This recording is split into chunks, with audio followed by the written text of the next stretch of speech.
নমস্কার, আমি অর্ণব। 2016 এসএসসির একজন শিক্ষাকর্মী, যোগ্য শিক্ষাকর্মী, যে চাকরি হারিয়েছি গত 3রা এপ্রিলে সুপ্রিম কোর্টের রায়।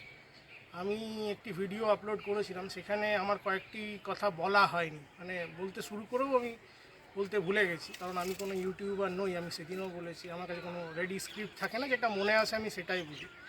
তো যেটা বলতে গিয়েও আমার বলা হয়নি সেটা হচ্ছে যে গত 25শে এপ্রিল মুখ্যমন্ত্রী আমাদের কিছু শিক্ষাকর্মী শিক্ষা দপ্তরে অনশন করছিলেন পর্ষদের অফিসে। সেখানে একটি আলোচনা হয় এবং সেই বৈঠকে উপস্থিত ছিলেন মাননীয় মুখ্য সচিব ডক্টর মনোজ পাল, এবং ওভার ফোন মুখ্যমন্ত্রী সেই বৈঠকেই ঘোষণা করেন আমাদের ভাতার কথা 25শে এপ্রিল। এবং 15ই মে গ্যাজেট প্রকাশিত হয় সেই ভাতার, যেখানে অ্যানেক্সটার দেওয়া হয় যে এই ফর্ম ভর্তি করে আমাদেরকে ভাতার জন্য আবেদন করার কথা বলা হয়েছিল। তারপর আজকে হয়ে গেল 15ই জুন, পুরো 1 মাস পেরিয়ে গেছে। মানে পুরো ঘটনাটা যদি আমি হিসাব করি তাহলে প্রায় 50 দিন অতিক্রান্ত হয়ে গেছে।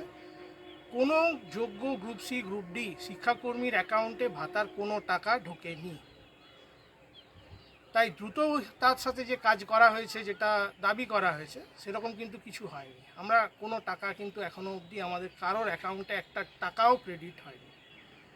এবং প্রসঙ্গক্রমে একটা জিনিস বলে রাখা উচিত, সেটা হচ্ছে যে আমরা গত 19 তারিখ, খুব সম্ভবত ডেটটা আমার একাধিক ভুল হতেও পারে, সেটা হচ্ছে 19 তারিখে আমরা গিয়েছিলাম পর্ষদের অফিসে চেয়ারম্যানের সাথে কথা বলতে, 17 তারিখের MA ফাইল সংক্রান্ত বিষয় নিয়ে কথা বলতে। সেখানে আমাদের যে মূল কথাটি বলার ছিল, 17 তারিখে যে MA ফাইলের মাধ্যমে শিক্ষকদেরকে পুনরায় একটা সুযোগ দেওয়া হয়েছে ডিসেম্বর অবধি, 31শে ডিসেম্বর অবধি চাকরি করার, সেই সুযোগ থেকে আমরা শিক্ষাকর্মীরা বঞ্চিত হয়েছি। এবং সেখানে আমরা গিয়ে আমরা দাবি করেছিলাম এবং আমরা বলেছিলাম যে আমাদের কথা সেই MA ফাইলে লেখা হয়নি।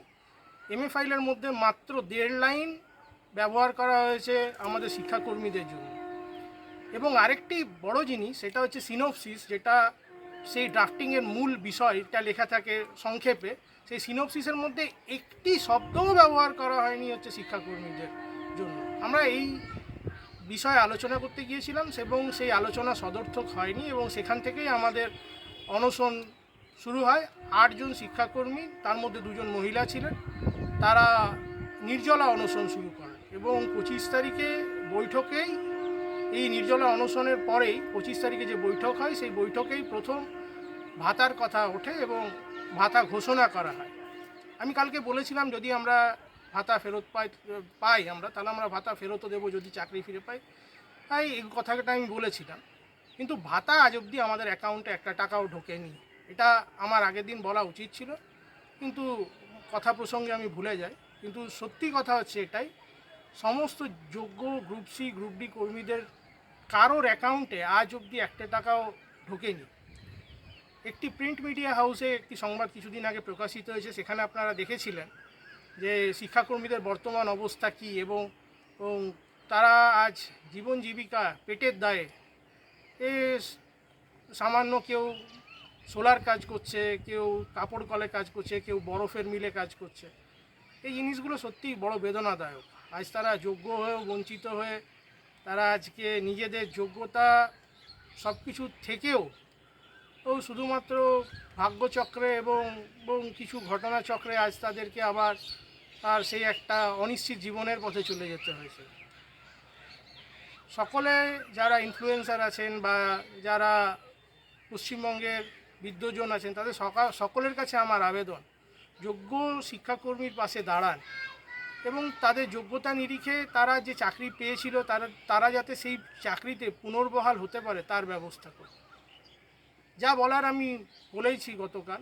আজ শুধুমাত্র এই জিনিসটা আমার বলার ছিল যে কোনো শিক্ষাকর্মী যারা যোগ্য বলে নিজেদের দাবি করছে, বা সুপ্রিম কোর্ট যাদেরকে non specifically found to be tainted বলেছে, তাদের কারোর অ্যাকাউন্টেই একটি টাকাও ভাতার ঢোকেনি। আজকে 15ই জুন, আজ অবধি কোনো টাকা ঢোকেনি। সকলে ভালো থাকবেন, ধন্যবাদ, নমস্কার।